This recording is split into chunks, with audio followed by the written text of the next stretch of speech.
This tale brings us to the mythical island of Java, Indonesia, where a little being Boxyani lived alone on her farm.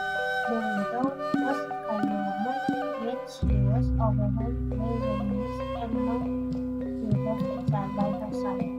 When her loneliness became too much to bear, Boxyani decided to pray to Buddha Ijo for help.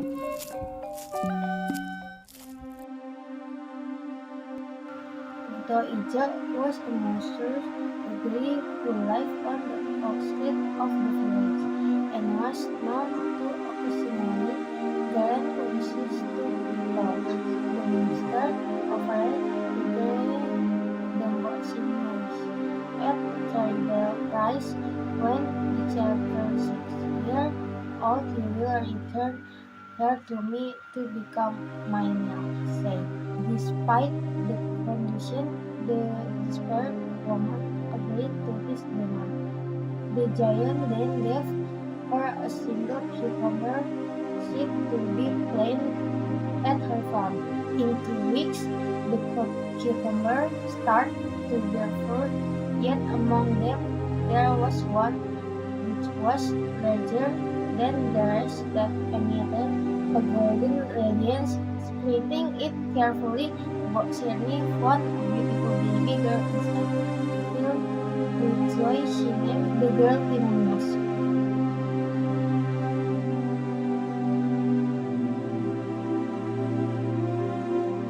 Alas, she had come to love her daughter over the years, and could bear to lose Timunas, and yet she would never be able to stand up to the powerful ogre.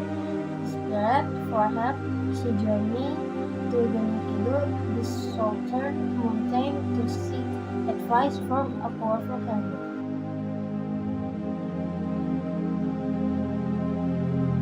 Turning her flight, the hermit treated Boxyani with for a small pouch. Give this to Timunas. This hermit her. They will help your daughter against the monster.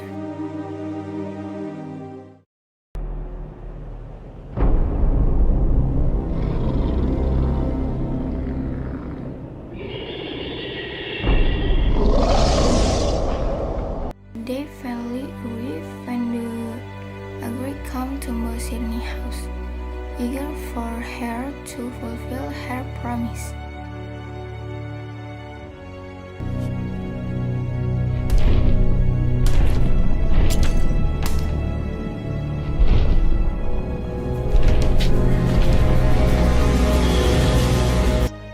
Where is my meal?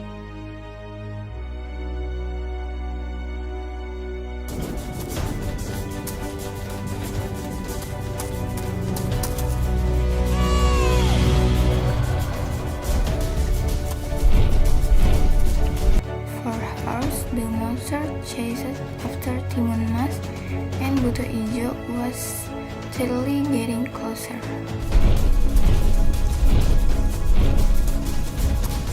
Remembering her mother's advice, she threw the first of the pouches a bag of cucumber seeds at the monster. Finest of the cucumber quickly sprang forth from ears blocking Buto Ijo's path.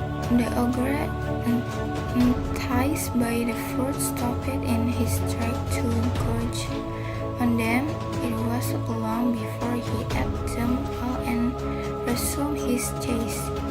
Just as the monster was about to catch up to Timunas, she threw the second gift, a small bag of needles at him. A dense forest of sharp bamboo trees appeared where the needles had fallen, tripping Buto Ijo. The giant ogre eventually burst through the bamboo trees, wounded and enraged. Once more, as he neared Timunas, she tossed the third pouch full of salt at the monster, hoping to slow him down. Suddenly outburst a powerful torrent of seawater, forming a giant wave sweep the agree of his feet. Buto Ijo is now determined more than ever to catch this little girl had troubled him.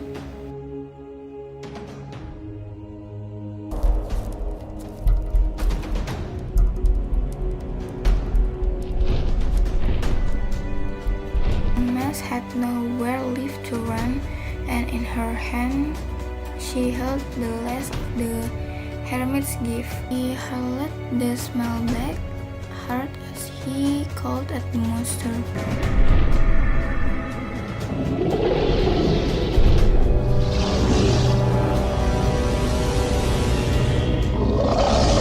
The bag containing spice had transformed into a boiling sea of mud, burning Buto Ijo's skin.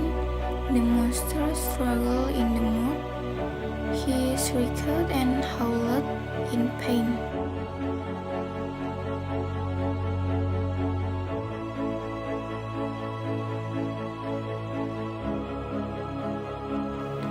And then all was silent. When Mas had finally stopped Buto Ijo once and for all. Returning to her house, her delighted mother embraced her in her arms, and they both lived out the rest of their days in peace.